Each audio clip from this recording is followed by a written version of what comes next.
Sheila, you too. Baby, wait. It's not what you think. In my own house with my own sister.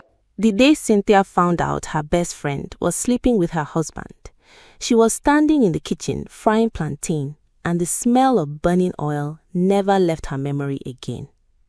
She had noticed the signs, she just refused to believe them, because you don't believe something like that about a person you grew up with, a person who braided your hair when your mother was too tired, a person who cried at your wedding, a person whose name you gave to your firstborn daughter as a middle name.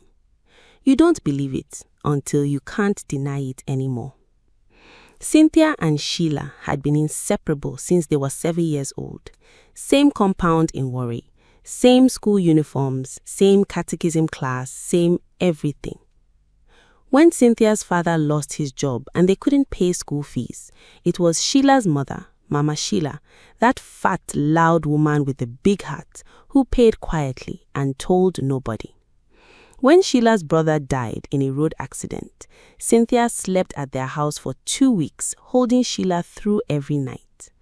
That was the kind of friendship they had, the kind people point to and say, "See those two, that is real love." But love has a way of being tested, and some people fail the test without shame. Cynthia had married Stanley 4 years ago. Big wedding, St. Augustine Cathedral, 300 guests, Asoebi in deep burgundy and gold. Sheila was chief bridesmaid. She gave the toast at the reception and made everyone cry with how beautifully she spoke about Cynthia. "This woman," Sheila had said into the microphone, voice breaking, "has been my sister, my mirror, my safe place. Stanley, if you ever hurt her, you will answer to me first." The guests clapped. Stanley laughed. Cynthia wiped her eyes. Nobody laughed now. It started with small things. Stanley coming home late with new excuses. His phone always face down on the table. A faint perfume on his collar, not Cynthia's brand. She noticed. She asked. He denied. She pushed. He called her insecure. Then one Thursday afternoon, Cynthia's neighbor, a nosy woman named Mama Toby, who Cynthia had always tried to avoid, knocked on her door with something in her eyes that was half pity, half excitement. "I don't want to enter your matter," Mama Toby started, which in Nigerian language means "I am very much about to enter your matter." She showed Cynthia a photo on her phone. Stanley's car, parked outside Sheila's apartment building, at 11 p.m. on a Wednesday, 3 times in 1 month, 3 different Wednesdays. Cynthia looked at the photo for a long time. Then she went back to her kitchen and stood over the frying plantain like nothing had happened. She stood there even as the oil began to smoke, even as the plantain began to burn. She just stood there, staring at nothing, while her whole world rearranged itself into something she no longer recognized. That evening, she called Sheila. "Come and eat, I cooked." Sheila came. She sat at Cynthia's table. She ate Cynthia's food. She laughed at Cynthia's jokes. She hugged Cynthia goodnight.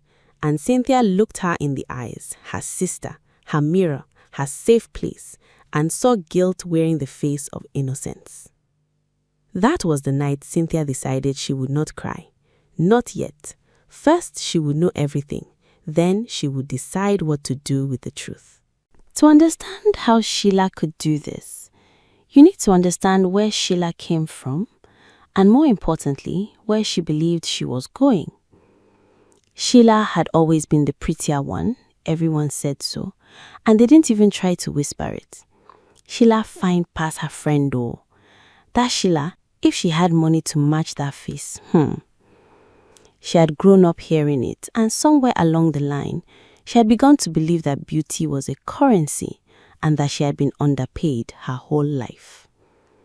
Her mother, Mama Sheila, was a good woman, but a suffering woman, a petty trader who woke at 4 a.m. every day to go to the market, whose hands were always rough, whose back was always aching, whose prayers were always long because they had to cover so many needs.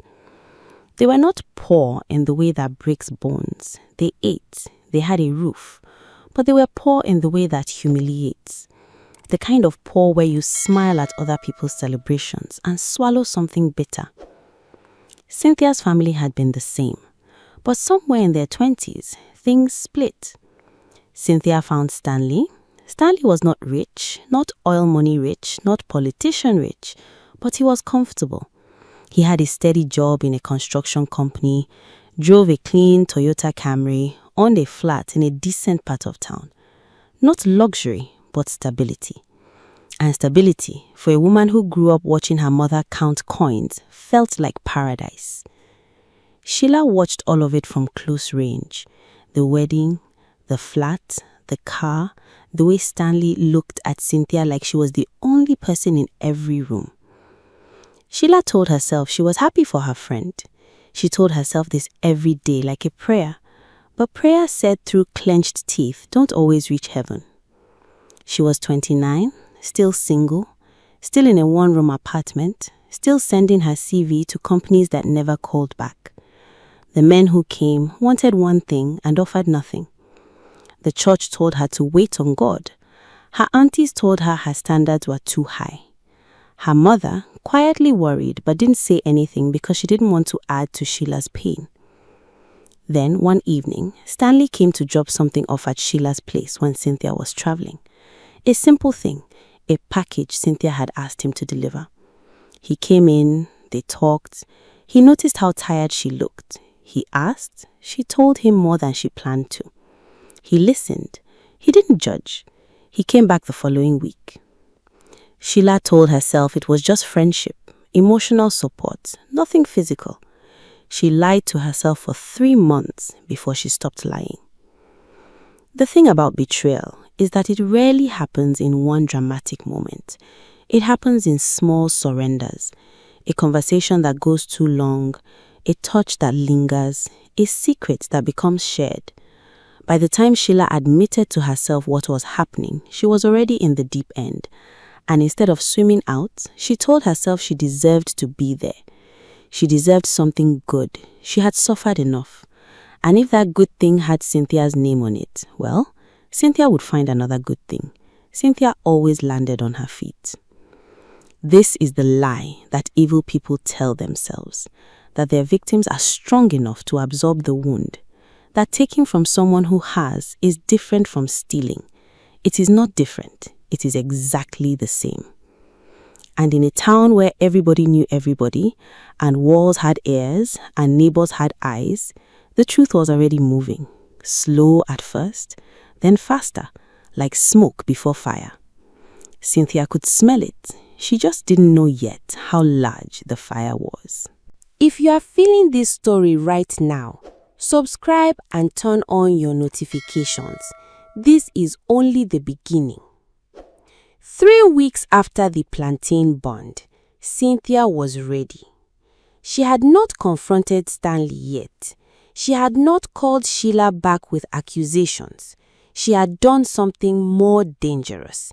She had gathered evidence, quietly, calmly, with the cold focus of a woman who has decided that tears will come later. She had gone through Stanley's second phone, the one she wasn't supposed to know about, the one he kept in his office bag, on a night he fell asleep on the couch. She had read everything, every message, every voice note, every location shared. She had sat on the bathroom floor from midnight to 3 a.m. reading, and she had not made a sound, not one sound. She pressed her hand against her mouth and she held it all in because their daughter, their 3-year-old daughter, Amara Sheila, was asleep in the next room. Amara Sheila, named after both of them. That detail nearly killed her. On a Saturday morning, she called a family meeting. She told Stanley she wanted his family to come, his mother, his elder brother Lawrence, his aunt, who had been like a second mother to him. She said she had something important to discuss. Stanley assumed it was about the house extension they had been planning. He came in relaxed, in his Saturday Ankara, smelling of his usual cologne. He did not know that Cynthia had also called Sheila. Sheila walked in wearing a lemon yellow dress, carrying a small bag of chin-chin for Amara, smiling that wide smile that had fooled everyone for years. She stopped when she saw the gathering. Her smile flickered just for a second, but Cynthia saw it. Cynthia saw everything now. "Sit down," Cynthia said. Her voice was quiet. That was the most frightening thing about it. No shouting, no tears, just quiet like the surface of deep water. She stood in the middle of the room and she spoke. She did not scream, she did not curse. She laid out every fact like a woman presenting evidence in court. Dates, times, messages. She read some of them aloud, and the room went so silent you could hear the ceiling fan cutting air. Stanley's mother covered her mouth. Lawrence looked at his brother with something that was no longer recognition. Sheila sat very still, staring at her own hands. Stanley opened his mouth twice and closed it both times. "I am not here to fight," Cynthia said when she was done. "I am here so that everyone in this family knows what has been happening inside my marriage. I am here so that nobody can say they didn't know, so that nobody can stand at a funeral or a church service or a family gathering and pretend they were innocent." She looked directly at Sheila. "You named my daughter," she said. Her voice cracked. "Just one. Just one. You stood at my wedding and gave a speech about protecting me. You ate my food in my house while you were sleeping with my husband." Sheila finally looked up, and what Cynthia saw on her face was not the shame she expected. It was something worse. It was the face of a person who had rehearsed a story, a version of events where she was also a victim, where circumstances had swept her along, where love had confused her, where she never meant for any of this to happen. "Cynthia," Sheila started. "Don't." One word, flat as stone. The room was shaking, not physically, but in the way rooms shake when something permanent happens inside them. Stanley's aunt had started praying quietly in the corner, which in Yoruba culture means things have gone beyond human control. It was Lawrence who finally spoke. He stood up, looked at his brother and said, "Stanley, you have disgraced this family." Stanley bowed his head. But the real moment, the moment nobody in that room would forget for the rest of their lives, came when Cynthia picked up her daughter from the floor where she had been playing, unaware of everything, and she looked at the child's face, a face that had Cynthia's nose and Stanley's forehead, and a name that now felt like a wound, and she held her tight.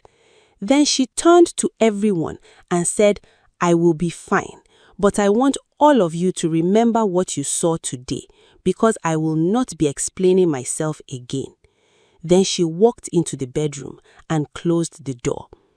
Outside, nobody moved for a long time. What happened next was not what anyone expected.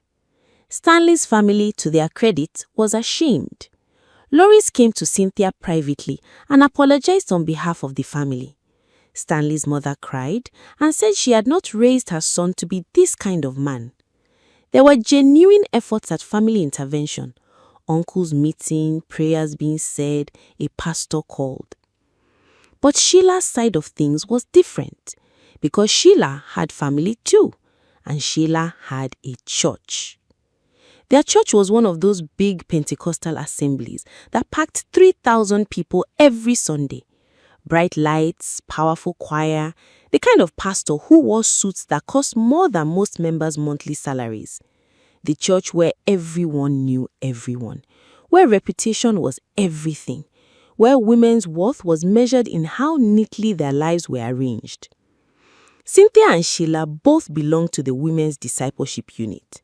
They both served, they both gave, they had both been commended from the pulpit. When the story broke, and in a community like theirs, stories always broke, The church's reaction was its own special kind of cruelty. The pastor called both women in, separately. To Cynthia, he said, "Sister Cynthia, we will be praying with you and Stanley for reconciliation. Marriage is a covenant. We do not throw away covenants." Cynthia looked at him. "He slept with my best friend, sir." The pastor nodded slowly. "Yes, and that is a sin, but we must also examine what may have pushed him." Cynthia stood up and left. She did not slam the door. She closed it quietly, the same way she had closed the bedroom door at the family meeting, like a woman who no longer had energy for certain kinds of foolishness. But what they did to Sheila was something else entirely, because around this time, it came out, through the merciless grapevine of the neighborhood, that Sheila was pregnant. 3 months. The pregnancy changed everything in the most painful way. In the church, suddenly, Sheila was the fallen woman, the Jezebel, the home wrecker. Members who had smiled at her on Sundays for years began to look away in the corridors. Women who collected offering with her now whispered when she passed. Someone left a printed note in her Bible one Sunday. She didn't tell anyone what it said, but she came home and didn't eat for 2 days. The same pastor who had told Cynthia to examine what she may have done to push Stanley away stood at the pulpit and gave a sermon about strange women who destroy homes without mentioning names, but looking in a direction that 300 people understood perfectly. Sheila's mother, Mama Sheila, that fat, loud woman with a big heart, sat in that church and heard that sermon about her daughter. She sat very still. She did not cry in the building. She waited until she got home. Then she sat in her small kitchen that smelled of firewood and fried fish, and she cried the kind of cry that old African women cry, silently, deeply, like something being wrung out from the inside, because she had worked her whole life to give her daughter a future, and now the child's name was being used as a sermon illustration. Cynthia heard about the note in the Bible. She heard about the sermon, and something complicated moved through her, because this was the woman who had betrayed her, who had broken something in her life that could never be fully repaired. She should have felt satisfied. She didn't. She felt sick, because she knew in her bones that the church was not protecting her. It was not standing for righteousness. It was doing what it always did, punishing the woman who could be seen while protecting the institution that couldn't afford to be questioned. Stanley still attended church. He sat in his usual seat. He shook hands. People patted his back and said, "Brother, we are standing with you." His sin was a struggle. Sheila's sin was a spirit. Cynthia stopped attending, not with drama, just quietly stopped going. One Sunday morning, she put Amara in her best dress, and instead of church, she took her to the park. They bought ice cream, they watched birds. Amara laughed at something, and the laugh was so pure, so untouched by all the adult ugliness around her, that Cynthia sat on that bench and finally let herself cry. Not for Stanley, not even fully for herself. She cried for the girl she had been, the one who believed in forever friendships and honest men and churches that told the truth. Then she wiped her face, bought her daughter another ice cream, and decided it was time to build something new. The divorce was not easy. It was never going to be easy. Stanley fought it at first, the way men fight things when they realize the consequences are real. He came with apologies. He came with roses, which Cynthia found almost comically wrong-footed. He came with his mother, who cried and begged and invoked God and tradition and the welfare of Amara. He came with a marriage counselor from the church who Cynthia had never met before and who kept using the phrase season of testing. Cynthia was patient through all of it. She let people talk. She let people pray over her. She gave everyone their chance. But she had made her decision on that bathroom floor at 3 a.m., reading messages in the dark, and no amount of roses or counseling or tradition was going to reach back in time and change what had been done to her. The divorce went through. She kept the flat. Lawrence made sure of that, pushing hard within the family to ensure his brother didn't leave Cynthia with nothing. Stanley moved into a rental. He paid child support without trouble, at least in the beginning, perhaps because he still carried enough shame to behave. But life for Cynthia was not suddenly easy just because she had made the right decision. Right decisions are rarely comfortable. She was 31, divorced, with a 3-year-old daughter, working a mid-level administrative job that paid enough to survive, but not enough to breathe. Her mother was supportive but tired. The older woman had her own health problems and couldn't help much beyond words. Some friends rallied. Others disappeared, the way people disappear when your story becomes inconvenient to their idea of how life should work. There were nights, too many of them, when Amara was asleep and the flat was quiet, and Cynthia sat with a cup of tea gone cold and felt the full weight of loneliness. Not the kind that looks dramatic, the ordinary kind. The kind where you cook a whole pot of soup and realize halfway through that it's too much for just 2 people. The kind where something funny happens and you reach for your phone to tell your best friend and then you remember. That was the grief nobody talked about. Not the marriage, the friendship. Because for all that Stanley had done, and he had done plenty, it was Sheila's betrayal that sat deeper. You can prepare yourself somewhere in your mind for a husband to disappoint. Men disappointing their wives is a story as old as the first garden. But your best friend, your sister, the person who knows your fears, your embarrassing stories, your worst moments, and chose to stay, that kind of person turning on you splits something that doesn't heal the same way. Cynthia grieved it like a death. Meanwhile, Sheila's life was unraveling in real time. Stanley did not stand by her. Of course he didn't. He had never intended to leave Cynthia for Sheila. That much became clear quickly. When the pregnancy became public knowledge, he retreated. He sent money once, then twice, then the messages became slower, then they stopped. Sheila had the baby alone, a boy. She named him Martin. Mama Sheila, who had every reason to collapse, didn't. She moved in with her daughter, tied her wrapper tighter, and showed up. That old woman cooked and cleaned and held the baby through the night while Sheila recovered, and she never once said, "I told you so," because she was the kind of mother who understood that punishment had already arrived without her help, and what her daughter needed now was not judgment, but ground to stand on. The neighborhood talked, the church talked. Social media got a version of the story that was 30% accurate and 100% cruel. Sheila survived it. Barely. She lost weight. She stopped wearing bright colors for a long time. She looked for months like a person standing at the edge of herself.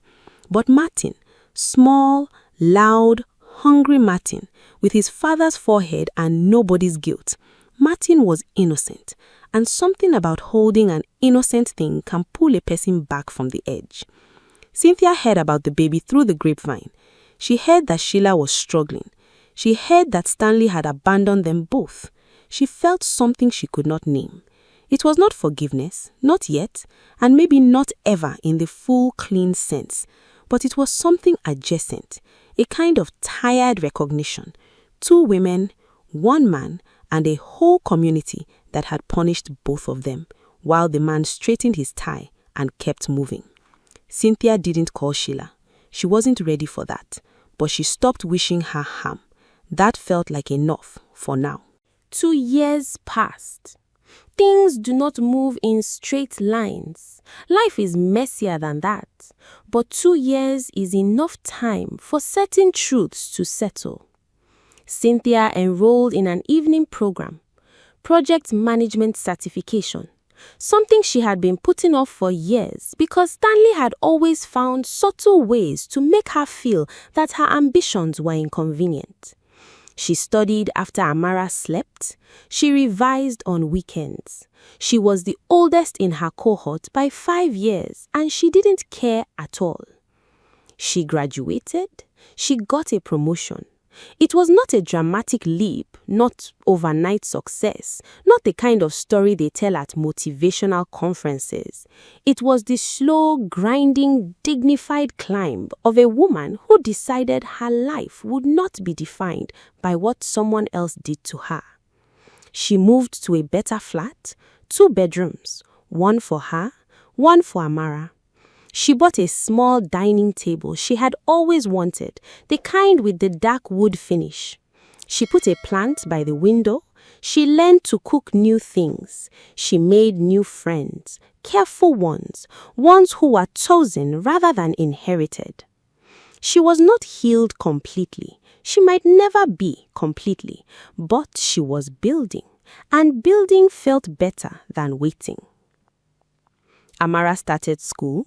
She was sharp, loud, fearless, a child who had absorbed her mother's quiet strength and translated it into something noisier. Cynthia watched her daughter and felt something she struggled to name. Not happiness exactly, something more durable than happiness. Purpose. Stanley in those 2 years had become a quieter story. He had tried briefly to pursue another woman, a younger woman, someone new to the area, and the relationship had collapsed when the woman discovered what kind of man she was dealing with. He still paid for Amara, still showed up for visits, still performed the minimum of fatherhood. He had aged in ways that had nothing to do with time. Something in him had gone dull. The charm that had once worked on 2 women who loved each other had nowhere to land now. And then came the Sunday. Not a church Sunday. Cynthia had found a new, smaller congregation, nothing like the old one. A community-based group that met on weekday evenings and didn't have a pastor with expensive suits. Just people reading scripture and checking on each other. She had found it through a colleague and stayed because it felt honest. No, this Sunday was a different kind. Cynthia was at the market, the main open market, the kind where you bump into everyone eventually, buying tomatoes for a pot of stew. Amara was pulling at her hand asking for fried yam from a woman 3 stalls down, and she saw Sheila. Sheila saw her at the same moment. There was a whole crowd between them, noise everywhere, sellers calling out, generators humming, motorbikes passing, the smell of raw fish and fresh pepper and dust. They looked at each other across all of it.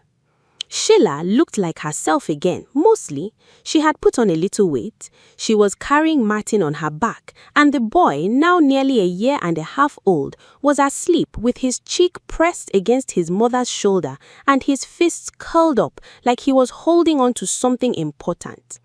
Cynthia looked at that child, then at Sheila. Sheila's eyes were asking something that she had no right to ask, and every human need to ask. They were the eyes of someone who had done a terrible thing and knew it. Not asking to be excused, not asking for pretending, asking only to be seen as still human. Cynthia stood there for a long moment. Amara was still pulling her hand, still asking for fried yam, completely unbothered by the weight of everything the adults around her carried.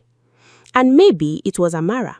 Maybe it was Martin asleep on his mother's back, innocent and unknowing.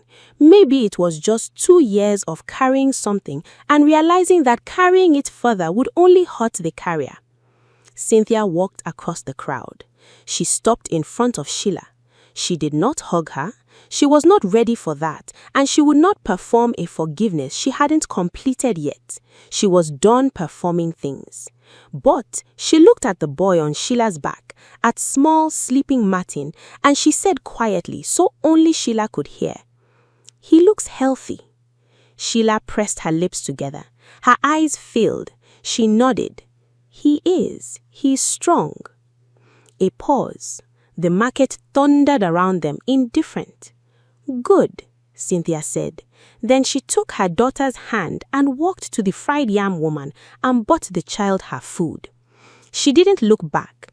Not because she was cold, but because she had learnt the hard way, the expensive way, the way that cost her sleep and tears and years, that the most powerful thing a woman can do after being broken is to look forward, to keep walking, to feed her child and build her table and water her plants and show up for her own life. Justice had not arrived as punishment. It had arrived as distance, the growing, undeniable distance between who Stanley thought he was and who he turned out to be. It had arrived in Amara's laugh, in Cynthia's promotion, in a dining table with a dark wood finish, in a plant by a window that was still alive. Justice was quiet, but it was real. And Cynthia, walking away through the noise of the market with her daughter's small hand in hers and a bag of tomatoes on her arm, Cynthia was real too. More real than she had ever been.